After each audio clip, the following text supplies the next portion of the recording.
is different.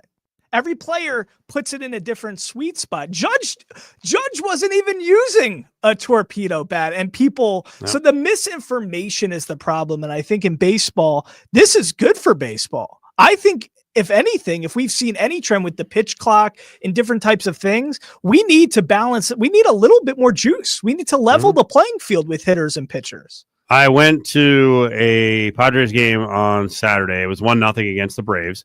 I enjoyed the game because it went quickly. It's funny. I just asked my last guest, RJ Clifford, do you like attending games or watching them on TV? And we were talking about football games. With baseball, I like baseball, but it can get tedious at the park. And then the other thing is we were talking about value. My girlfriend asked me, like, hey, what'd you get to eat in San Diego? Like, what'd you get at the park at Petco? And I'm like, I got nothing because I had eaten before. Because there's some good restaurants down at the Gas Lamp. Like, I'm not paying $19 for a tall boy of beer. See, I'm the opposite of you. I like football. Crazy? I like football on TV, and really? I like being at the ballpark for baseball, just because I like the nostalgia. I like you get in the peanuts, the hot dog. Like I'm into that, and I think it's a different kind of thing. But another thing that happened, and maybe it's because I'm getting older and I'm even more like attention deficit disorder than most people. The baseball game, even though it went fast, the Padres didn't do a whole lot in between the innings. And Vegas 5's the games. And when you go to the Raiders game, there's always something going on. So there's lots of breaks in a football game, but there's always something going on during the breaks. There's always something on the screen or giveaways or noise or the fans to watch. You'll have Carlos Santana perform it. It's like a strip show. I love the halftime concert. Yeah. I think it's such a great idea. David Perico does a tremendous job with that. I mean, even I think, from a hockey standpoint, the Vegas Golden Knights are definitely the belle of the ball when it comes to the NHL in terms of, ramping up the in-arena kind of experience. But I don't know. I'm a purist with the baseball stuff to a degree, but I do think this is great. I mean, look, Ellie De La Cruz now. I mean, he just set a career high in RBI. Great players. No, there's tremendous talents. I mean, they're the overall talent of players now is better than it's ever been. Yeah. Shohei Ohtani is the greatest baseball player in history.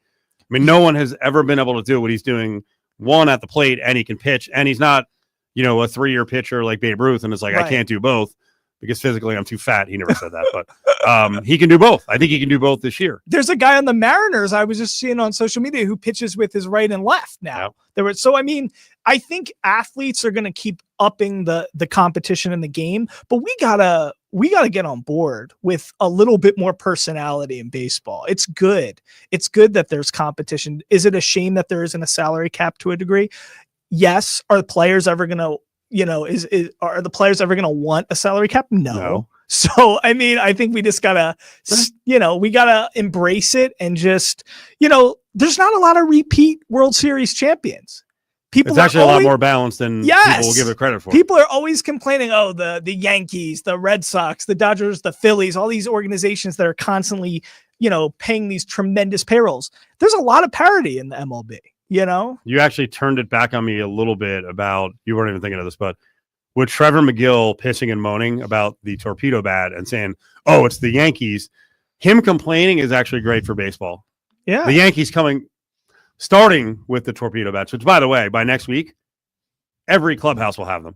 Well, that's what I was saying. Ellie De La Cruz already in his. I didn't. I didn't know that you're referencing. I thought you were just referencing a great player. No, so that's what I'm saying. Okay. So we had Wells, we had Jazz, a couple guys on the Yankees were doing it, right? I think 4 or 5 guys in the lineup. Well, Goldschmidt, Ellie De La Cruz, he was a sensation last year, stealing bases, doing a little bit of everything. His first time using a torpedo bat was yesterday. He had 2 home runs. Typical Reds! Evil Empire! He had 2 home runs and a career high 7 RBI. So this is going to go everywhere. The Braves have already ordered torpedo bats. So this is good for the sport. And listen, this. What was on the front page of ESPN.com today? Nobody would be talking baseball unless it was this. People would be talking about the NFL meetings, all that kind of stuff. Baseball's front and center because of controversy, and that's fine. Okay, locally, Mike Davis is with us, Fox 5. You can see him as part of Sin City Sports and Entertainment Network. Locally, we were just talking about excitement and sizzle. They've got to get that back for UNLV basketball. Yeah. You got to win, you got to make the tournament, and you got to excite people. Do you like the hire of Josh Pastner? I'm obsessed with it.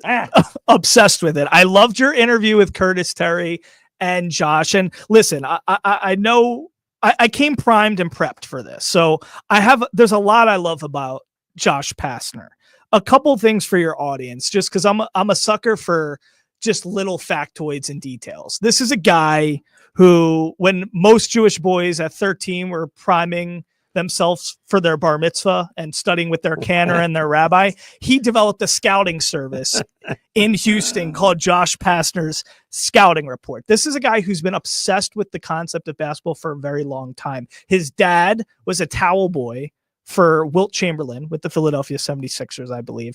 This is a guy who went to become a walk-on for Lute Olson, 1997, Arizona Wildcats, won a championship there. I like coaches that have this pedigree of playing maybe at the D3 level, not having the physical acumen to be able to really compete at the highest stage, but love the game of basketball. Listen, if we took anything away from this press conference, his initial presser, the dude has energy. The guy is excited to be here.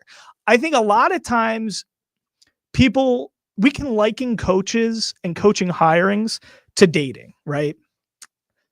This makes sense. We weren't going to get Buzz Williams. We weren't going to get Willard. We're not going to get Sean Miller. We're not going to get,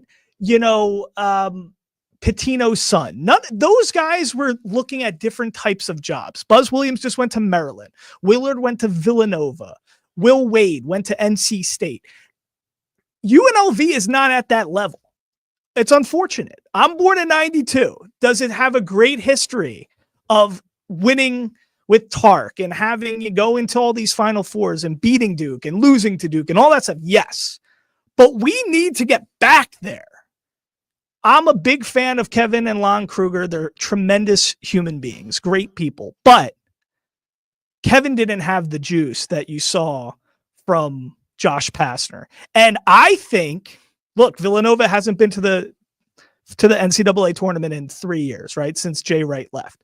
I think a lot of college coaching is like being a CEO. It's not football exactly where it's just X's and O's. It's a lot of this is about being a CEO who can raise money, get people excited about the program. It's like being a businessman to a degree who also understands basketball. I think we see it. I called the Final Four. Everybody knew it was going to be the 4 top seeds. It's about getting everybody knew that. It's the first time since 2008 and second time overall. We all knew it. But I'm saying there's a lot of shifting in the landscape. There's transfer portals. There's NIL. There's all this stuff. We need a guy who can embrace this. We need a guy who needs us as much as we need him. So he goes to ESPN. He's on TV for a couple years. He did great stuff at Memphis. 4 tournament appearances. He was ACC Coach of the Year one year. Was his time at Georgia Tech a little flat? Yes.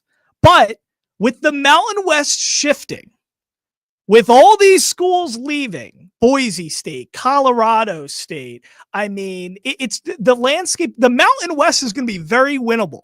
This is a guy, I wrote it down. At Memphis, he had 24 wins, 25 wins, 26 wins, 31 wins, 0 losing seasons. We need a guy who can come in and just get us back to the tourney. So you're telling me a guy who coached at Memphis, learned under Calipari, learned under Lute Olson, understands recruiting. He's the guy who recruited John Shire, trying to get him to Arizona. He ultimately went to Duke. So this is a guy who's going to be able to recruit, understand the transfer portal, embrace NIL culture, loves the history of UNLV.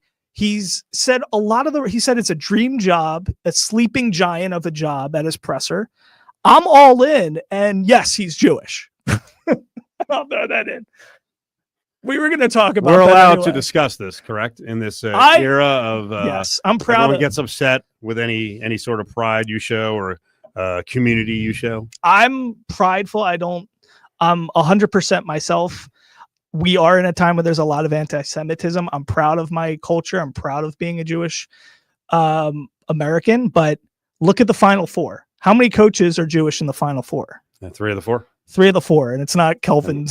And Samson might have some, we don't know about. But Pastner's, and I didn't even realize the guy he brought in with him is Jewish as well. Scott Carson's in. Yeah, so he played at WashU. But, so listen, I'm just making a joke with all that, but I do think there is something about being perhaps overlooked, being physically unmatched, maybe not having the genetic, Well, I think you nailed it. I think you nailed it at the beginning. He's a basketball lifer. He's a young 47. Like, even looking at him up close, I kind of wasn't getting a good read. When I watched videos of him, I'm like, he still really looks young. And he got into him. He was a head coach of Memphis at 31 years old. He's got a fresh outlook. Biggest thing for me is any coach who looks at NIL and is just sour and just beaten down by it, then you're not going to survive now. You need to get away from the game and kind of get a new outlook. There are positives about it. And I love that Pastner came right out on every show he did, including, talking to us, and had a whole positive spiel on it. He's thought about it. I'm sure that was his pitch to the bosses at UNLV. And that's the way you got to be. You're right. You don't have all the resources you're going to have at some of the biggest schools, but buying a roster for $2 million, $5 million, $7 million, $10 million doesn't guarantee you anything. You have to make the right decisions on player evaluation and get the right mix. We're going to build on this coming back. In studio with us, Mike Davis from Fox 5. I also want to get into a little bit of last year's team, because you guys were really giving them a whooping. Ray Brewer in particular, man, that guy. Oh. We're chatting with our guest, always safety first, 811 Megaphone Man.